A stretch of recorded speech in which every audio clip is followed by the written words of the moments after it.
My dear student, तो कैसे आप लोग? उम्मीद करते हैं आप लोग अच्छे से होंगे और मनाकर पढ़ाई कर रहे होंगे। आज पढ़ने वाले क्लास 10 का गणित एनसीईआरटी प्रश्नावली 2.1। तो प्रश्नावली 2.1 बहुत ही आसान चैप्टर है, तो चलिए देख लेते हैं। तो लेकिन ये चैप्टर बनाने से पहले कुछ बेसिक चीज जान लेते हैं। तो चलिए कुछ बेसिक चीज क्या है उन्हें बनाने से पहले जान लेते हैं। चर और अचर। तो चलिए चर और अचर किसे कहते हैं? जैसे मान चर, तो सबसे पहले जान लेते हैं चर। चर किसको कहते हैं? चर कहते हैं 1 2 नहीं ABCD को चर कहते हैं। जैसे मान लीजिए ये हो गया हमारा x y, अरे यार y की जगह हर बार हम 4 लिख देते हैं, y z, ये सब हमारा क्या हो, ये हो गया चर। अब बात करते हैं अचर। क्या होता है अचर? अचर होता है गिनती की संख्या। जैसे मान लीजिए 1 2 3 4 ऐसे करके जितना भी गिनती की संख्या उसे हम अचर कहते हैं। देखिए चर उसे कहते हैं जिसका कोई भी चीज निश्चित नहीं हो। जैसे उम्र, जैसे मैं पूछूं मोहन तुम्हारा उम्र क्या है, तो वो बोलेगा क्या, सर मेरा उम्र ना x साल। अरे यार x साल है, हम लोग पता कर पाए x साल कितना, कुछ भी। यदि कोई बोलता है अरे तुम्हारा उम्र कितना, बोलेगा सर 14 साल, तो निश्चित है उसका उम्र 14 साल है। तो इसीलिए उसको कहते हैं अचर और इसको कहते हैं चर। चर और अचर में आप लोग समझ गए क्या कहते हैं। अब बात कर लेते हैं बहुपद। बहुपद किसे कहते हैं? अब बात कर लेते हैं बहुपद। ये आखिर होता क्या बहुपद? देखिए बहुपद जैसे मान लीजिए ये है x² + 2x + 3, ये क्या हो गया हमारा? ये हो गया बहुपद।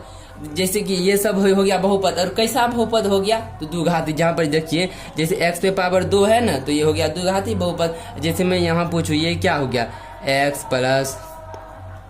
3x + 4, तो मैं ये पूछूं ये कैसा बहुपद है, तो आप लोग बोलिएगा सर ये रेखिक बहुपद है। क्यों रेखिक बहुपद है? क्योंकि यहाँ पर पावर कुछ नहीं है तो 1 है, इसीलिए इसे कौन बहुपद कहेंगे? इसे कहेंगे रेखिक बहुपद। और बोलेंगे इस पे डबल पावर था तो ये हो गया द्विघाती बहुपद। यदि मान लीजिए यदि तिरपल लगा यहाँ पर, जैसे मान लीजिए x पे पावर 3 + 4x + 3, ये रहेगा तो क्या हो जाएगा? ये भी हमारा हो जाएगा, ये हो जाएगा तृतीय।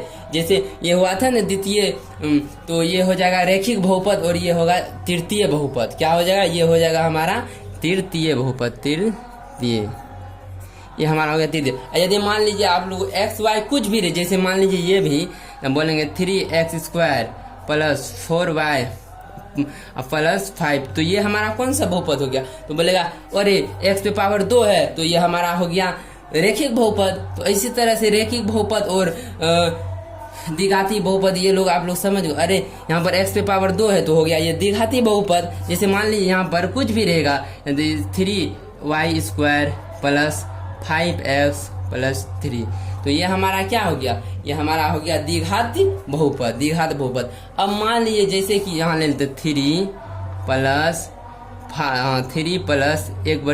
+ 3, तो बोलेंगे ये क्या हो गया? तो बोलेगा ये बहुपद है ही नहीं, ये बहुपद है ही नहीं। क्यों बहुपद नहीं है? क्योंकि यदि कोई भी x वाला चीज यदि नीचे में x y z कुछ भी नीचे आ जाए तो वो हमारा बहुपद नहीं होगा। पहला शर्त तो ये हमेशा याद रखना, यदि यहाँ पर यदि x नीचे में आ जाए तो वो हमारा बहुपद नहीं होगा। भले 3 4 कुछ भी रहता लेकिन x। और दूसरा शर्त क्या है? जैसे मान लो बोलेंगे 3 + √x + y, बोलेंगे ये कौन सा बहुपद है? पहली बात ये बहुपद है ही नहीं। यदि x y z यदि मान लो चर पे यदि रूट रहे तो वो हमारा बहुपद नहीं है। यदि अचर पे रहे तो वो हो जाएगा, लेकिन चर पे रूट रहे तो हमारा वो बहुपद नहीं होगा। तो ये दोनों शर्त आप लोग याद रखिएगा। यदि बटे में रहे और रूट में रहे तो वो हमारा बहुपद नहीं होगा। कितना का मन में आता होगा सर यदि -, अरे यार माइनस प्लस कुछ भी रहे ना, जैसे कि यहाँ पर देख लो, यहाँ पर प्लस में जाए ऐसे x³ - 4y + 3, देखो इसमें माइनस से कोई फर्क नहीं पड़ता। ये भी हमारा हो गया त्रिघाती बहुपद, ये हो गया त्रिघाती। माइनस प्लस इसमें उतना कुछ फर्क नहीं। यदि ऐसे रहता x³ + 1/x + 3, तो ये हमारा कौन बहुपद हो गया? ये बहुपद है ही नहीं। क्यों? x वाला टर्म जो नीचे आ गया इसीलिए हमारा बहुपद नहीं है। तो इतना आप लोग याद रखिए। तो चलिए अब बढ़ते हैं चैप्टर की ओर। क्वेश्चन क्या बोला? किसी बहुपद px के लिए y = px का ग्राफ नीचे आकृति इतना में दिया है। प्रत्येक स्थिति में px के शून्यक की संख्या ज्ञात कीजिए। वो हमें px की शून्यक की संख्या ज्ञात करना है, तो चलिए ज्ञात करते हैं। ये बहुत ही इजी चैप्टर है, तो चलिए इसे हल करते हैं।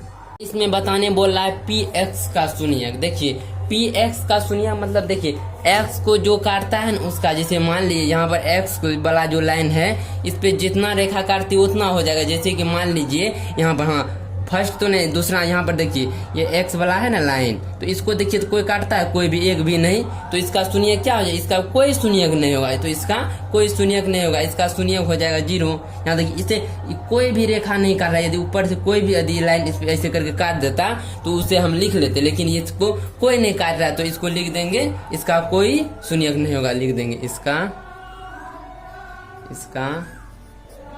कोई शून्यक नहीं है, शून्यक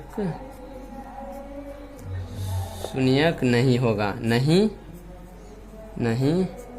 होगा। अब देखिए 2 नंबर, हाँ जैसे अब 2 नंबर देख लीजिए, ये एक्स वाला जो है इसको कितना बार में काट रहा है, देखिए यहाँ पर ये जो लाइन है एक बार काट रहा है तो इसका शून्यक कितना हो जाएगा, 1 हो जाएगा। यदि मान लीजिए अब देखना वाई वाला को नहीं, हमें एक्स वाला का निकालने बोला है, तो हमेशा ध्यान रखना एक्स वाला लाइन को जो काट रहा है ना तो वही शून्यक हो जाएगा।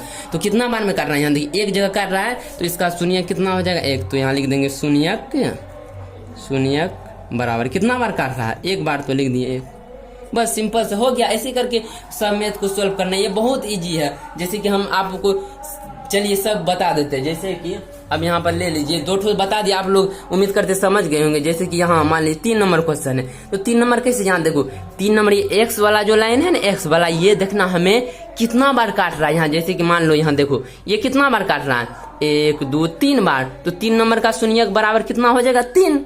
3 नंबर का देखो यहाँ 3 बार ना काट रहा है, 1 2 3। वाई वाला को हमें नहीं देखना, सिर्फ एक्स वाला लाइन को देखना। यहाँ पर बोलना है ना पी एक्स शून्यक की संख्या, हमें एक्स वाला ही ज्ञात करना है ना, तो एक्स वाला देख रहे थे 1 2 3 बार काट रहा है तो 3 हो जाएगा। अब देखिए 4 नंबर क्वेश्चन देख लेते, 4 नंबर कितना, तो 4 नंबर आप लोग ही बताइए कितना होगा। तो सिंपल सा बात है यार, 2 होगा, एक यहाँ काट रहा है एक यहाँ काट रहा है तो 2 हो जाएगा। फिर अब देख लेते हैं 5 नंबर, 5 नंबर कितना है, हाँ देख लेते 5 नंबर, हाँ जैसे, हाँ अब देखो 5 नंबर देखो एक कितना 1 2 3 4, 5 नंबर का शून्यक कितना हो जाएगा 4 हो जाएगा। सिंपल सा बात, क्यों कि हमें एक्स वाला देखना और कितना जगह पर काट रहा है, तो देखो ये हमें यहाँ पर 4 जगह काट रहा है, 1 2 3 4, इसीलिए हमारा हो गया 4। अब देखो भाई अब 5 नंबर का देख लेते हैं। 5 नंबर में ना थोड़ा टफ है, लेकिन तो चलिए 5 नंबर देखते हैं। सब इजी क्वेश्चन है, ये बहुत इजी है। 5 नंबर ऐसे, अब देखो यहाँ एक्स वाला जो है कितना बार काट रहेगा, तो कितना इसमें कंफ्यूज हो जाएगा, बोलेगा क्या 1 2 3 4 5 बार काट रहा है। 5 बार कहाँ से ही काट रहा है, यहाँ देखो 1 2 3, इसका शून्यक हो जाएगा 3। क्यों, क्योंकि देखो यहाँ पर जो ऐसे लाइन जो टच हुआ है सिर्फ टच होके उधर चले गया, लेकिन ये निकला तो नहीं ना इस लाइन से। यदि निकल जाता इस लाइन से इधर आ जाता तब उसको 2 हो जाता, यहाँ पर 2 हो जाता। यहाँ देखो सिर्फ टच करके निकल गया है ना, तो हो जाएगा 1 2 3। तो हमारा 4 नंबर का भी आंसर कितना हो जाएगा शून्यक, तो हमारा 3 हो जाएगा। ये चैप्टर बहुत ही आसान था, आप लोग को समझा दिए हैं, बहुत ही आसान क्वेश्चन। यदि आप लोग इससे पहले नहीं पढ़े हैं, पढ़ना चाहते हैं, मैं इससे भी पहले कितना चैप्टर पढ़ा चुका हूँ, आप लोग जाके मेरे चैनल पर पढ़ सकते हैं।